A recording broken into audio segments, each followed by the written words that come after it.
Hey guys, welcome to the Actiri Magic channel. I'm Steve, the Actiri.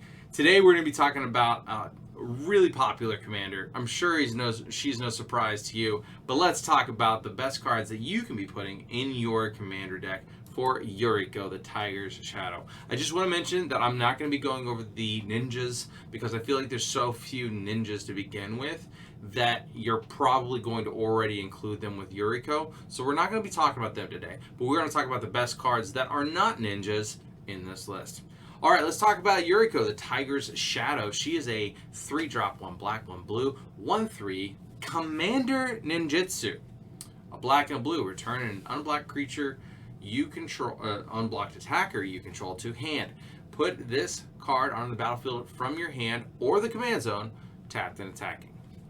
Whenever a ninja you control deals combat damage to a player, reveal the top card of your library and put that card in your hand. Each opponent loses life equal to that card's converted mana cost.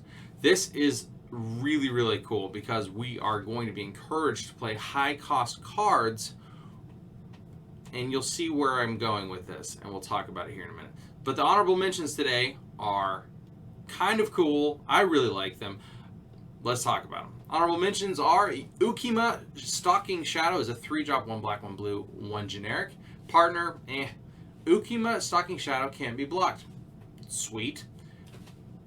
When Ukima leaves the battlefield, it deals X damage to target player, and you gain X life, where X is its power. It says leaves the battlefield. So whenever you use your ninja ability from one of your ninjas to return it, Ukima, to your hand, Ukima is going to shoot your opponents and gain you some life. It's just good synergy. It's just a good way of getting extra damage. Then we have a new card out of Adventures of Forgotten Realms. It's a 2-drop. It's a 1 black, 1 blue, elf, human, rogue. Let's just get all of the types on there, shall we? Legendary creature, 1/3. When Cridle of Baldur's Gate deals combat damage to a player, that player loses 1 life, mills a card, and you gain 1 life, and you scry 1. Let's just put everything on there, shall we? Whenever you attack, you may pay 2 generic. If you do, target creature can't be blocked this turn. This is going to help all of our ninjas get through. This is going to help us start removing value from our opponents, getting better value, better card selection off the top of our library, and giving us some incremental health. That's great. Number 6, because I couldn't narrow it down to 5 on our list today, is another card right out of Adventures in the Forgotten Realms. It's Rogue Class.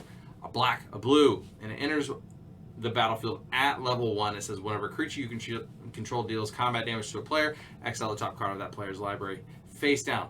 You may look at it for as long as it remains exiled. So I want to mention that if we do not level this card up any further, it's going to start getting us value from our opponents by removing those cards permanently from the game. That's good because that means you're going to inadvertently remove combo pieces, you're going to get mana rocks, you're going to get all kinds of good cards from their library that they just can't get back. Now, if we choose to level it up further, we just get way more value. Level 2 is 1 green, 1 blue, 1 black, 1 generic. Creatures you control have menace. Awesome in rogues. Now, level 4 is 1 black, 1 blue, 2 generic. You may play cards exiled with rogue class, and you may spend mana as though were any color to cast those spells. It's just good business. We're going to try and cast the removal that our opponents have and the mana rocks that our opponents have because we are in Demur. But other than that, guys, it's a pretty dang good card. Number 5 on our list, and this is more of a mechanic that I like than an actual just a single card. Number 5 is 2 cards with Undaunted. This is going to really, really play off of the fact that we're going to be casting, or actually revealing cards with Yuriko, and we want those cards to be high converted mana cost, but we don't have to spend that much mana. So Coastal Breach is a 7-drop, 1 blue, 6 generic, Undaunted. This spell costs 1 less to cast for each opponent, so it's better the earlier in the game that we're casting it. It says return all non-land permanents to their owner's hand. It's a good card. It does hurt us a little bit, but we're okay because we're ninjas and we're casting like Ornithopters and Memnites and things like that really cheaply. Next up, we also have Curtain's Call, which is a 6-drop, 5 generic, Undaunted. This one's an instant. This spell costs 1 less to cast for each opponent. So considering we have 3 opponents, it's going to cost 3 mana instead of 6. It says destroy 2 target creatures. This is just good value. If we reveal it off the top with Yuriko, we're going to be able to really wreck our opponents. Next up, number 5 on our list. Oh, number 4, if you're keeping track. This is another high cost card that gets reduced in mana in actual casting cost. Okay, it says this is a 12-drop, 2 black, 10 generic, the Cauldron of Eternity. This is a legendary artifact. This spell costs 2 less to cast for each creature card in your graveyard. Whenever a creature you control dies, put it on the bottom of its owner's library. What? How are we going to get creatures in the graveyard? Doesn't matter. Anyway, pay a black, pay 2 generic, tap, pay 2 life. Return target creature card from your graveyard to the battlefield. Activate this ability only anytime you could cast a sorcery. So we can start getting our threats back. Whenever we do lose threats after Cauldron of Eternity enters the battlefield, then we're going to start returning those to our library, which is really, really good. It's just a good card. I love it a lot. It's a lot of fun. And it's super budget. I think it's like $1.50. Number 3 on our list, another mechanic. Delve. Okay, if you haven't seen the Delve cards in Commander, these are really, really fun because you're going to have a little bit more time to get these out. But Temporal Trespass is an 11-drop and Dig Through Times is an 8-drop. But they both have Delve. They both say each card you exile from your graveyard while casting a spell pays for 1 colorless. So Temporal Trespass can cost us 3 blue mana if we happen to exile 8 other cards from our graveyard. It's good. It says take an extra turn after this one. Exile Temporal Trespass. Yes, please. I'll attack again. I'll smack somebody with this stupid 11 life loss. Dig Through Time says look at the top 7 cards of your library. Put 2 of them into your hand and the rest of the bottom of your library in any order. Yes, I'll shoot my opponent for 8. And yes, I'll go looking for something at instant speed for 2 blue mana and put the best cards into my hand from the 7 cards. Thank you. I appreciate it. And number 2 on our list, this is an expensive card, monetarily. Senseis Dividing Top. I could not talk about Yuriko without bringing up Senseis Dividing Top. It is so good. It says 1 generic, play an artifact that says 1 generic, look at the top 3 cards of your library, then put them back in any order. So if you've got one of these really expensive spells, like Temporal Trespass and Dig Through Time in the top 3, you can ensure with Senseis Dividing Top, you don't draw it every turn. That it still stays at the top of your library until you're ready to connect with Yuriko.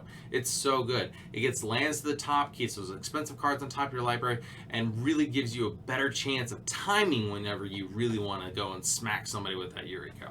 It also has tap, draw a card, then put Senseis Dividing Top on top of its owner's library. It's very hard to remove. It's one of the best cards you can be playing in like any Commander deck. It's just a good card, and Yuriko really takes advantage of it. And then number 1 on our list, it's an uncommon. It is Lim Duels Vault. Oh my goodness. Guys, this is so perfect for her. Lim Duels Vault is a 2-drop, 1 blue, 1 black. Instant. It says look at the top 5 cards of your library. As many times as you choose, you may pay 1 life. Put those cards you just looked at on the bottom of your library in any order. Then look at the next top 5 cards of your library. Then shuffle your library and put the last cards you looked at this way on top of it in any order. So if you're confused, and I was when I first saw this card, it's like you look at the top 5 cards of your library. Nope, I don't like those. Put those in the bottom. Pay 1 life. Look at the next top 5. Nope, don't like those. Put those in the bottom. Pay another 1 life. So I'm looking at 5 cards at a time for 1 life past the first 5. Now, this is such a ridiculously good card because it lets us put them on top of our library in any order. So let's talk about the order. Let's talk about how good these cards are that we're going to be putting on top of our library.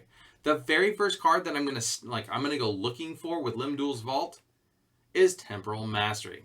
If you're not familiar with Temporal Mastery, let's talk about it. It is a 7-drop.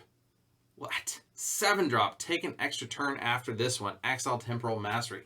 And it has a miracle cost of a blue and a generic. You may cast this card for its miracle cost when you draw it, if it is the first card you drew this turn. So, just to put this into perspective, I'm going to, at the end of my opponent's turn, play Lim Duels Vault. go and find Temporal Mastery for 4 or 5 life from my library and put it on top of my library. And then chances are really dang good that I'm also going to get another high mana cost card in the top 5 cards of my library if I've built my deck properly. So I'm going to take 2 turns. So the first turn, at the end of my opponent's turn, I'm going to play Lim Duels Vault. My turn starts. I'm going to draw Temporal Mastery, cast Temporal Mastery for its miracle cost. Now I get 2 turns, 2 combat steps, which is important for Yuriko. Now, if we happen to find Temporal Mastery in, I don't know, Draco,